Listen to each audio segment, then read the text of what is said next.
We're back here at 101 Sports as we now welcome Ben Naughton and Melissa Connor to the desk to talk NCAA tournament. Now, guys, we have the Final Four coming up. It's our Final Four preview, and we got 4 questions in honor of it. So, Melissa, starting with you, which team in the Final Four has the most to overcome?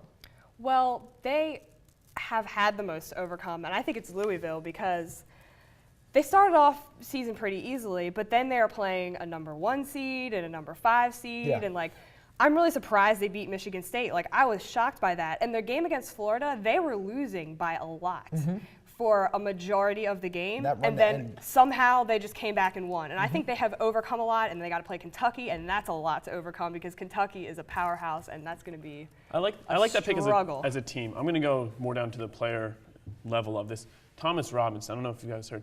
Last year, he lost both his grandmother, grandfather, and mother in a period of 25 days. And he's come back, and he's a Player of the Year candidate, averaging 17 points a game, over 10 rebounds a game. I mean, that's taking it to the next level. That's very impressive what he's doing. That is a lot to overcome. The guy can dominate a game like no other, that's for sure. And he has done a lot this year to step his game up despite his losses. Now, looking again at the team, some of the losers heading into the Final Four, 2 number 1 seeds, UNC and Syracuse, teams people thought could contend for that title, ended up falling out early due to missing some key players. Fab Miller for Syracuse, Kendall Marsh for UNC. Ben, starting with you, which was a bigger missing piece to the puzzle for those 2 teams?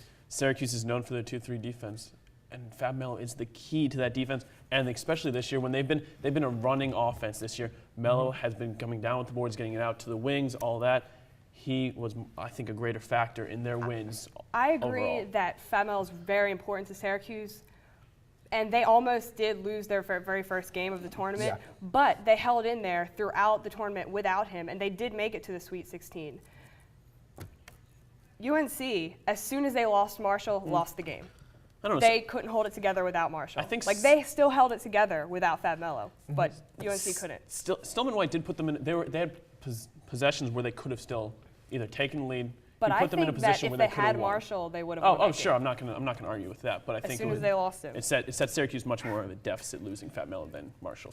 I mean, Fab Melo was obviously a huge loss, but I got to give the nod to Marshall, the best passer in all of the NCAA. It was so noticeable without him on the court. Stillman White did a great job, but it just was that missing piece was just too tough. Okay, well now looking at those 4 teams in the Final Four, what is your X factor that you guys are looking at for Melissa? I think there's several things that are important. One of them is rebounds because Kentucky, out of the 4 teams that are in the tournament, Kentucky is the best rebounder, and I think they're probably the best team out of the 4 teams. Helps me with Anthony Davis there. And if you want to have any chance against them, you're going to have to be good at rebounding offensively and defensively because they're on it. Yeah, I like that pick. I'm going to go with another kind of aspect like that, free throw shooting. I hate to say the cliche, they're called free for a reason.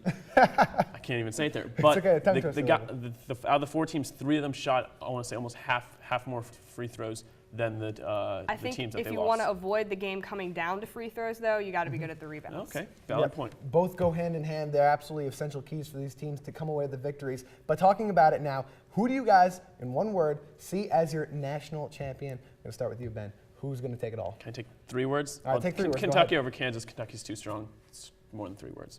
Oops. Totally fine. Go ahead, Melissa, as many words as you need. I mean, I totally agree with you. I think Kansas is probably going to beat OSU. I think Kentucky's going to beat Louisville. And I think Kentucky can just beat anyone, really, because as long as they don't have a fluke or something like Mizzou did, I think they're going to be fine. They're so mature for a young team.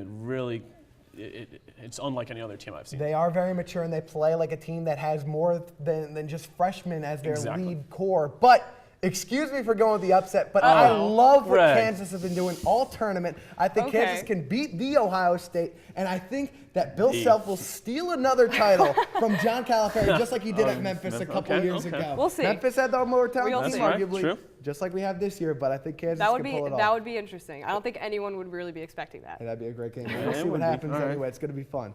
We have to take our final break, but when the show comes back, Jackson will rejoin me to debate what's the best way for the media to feed fans their news. You're watching 101 Sports.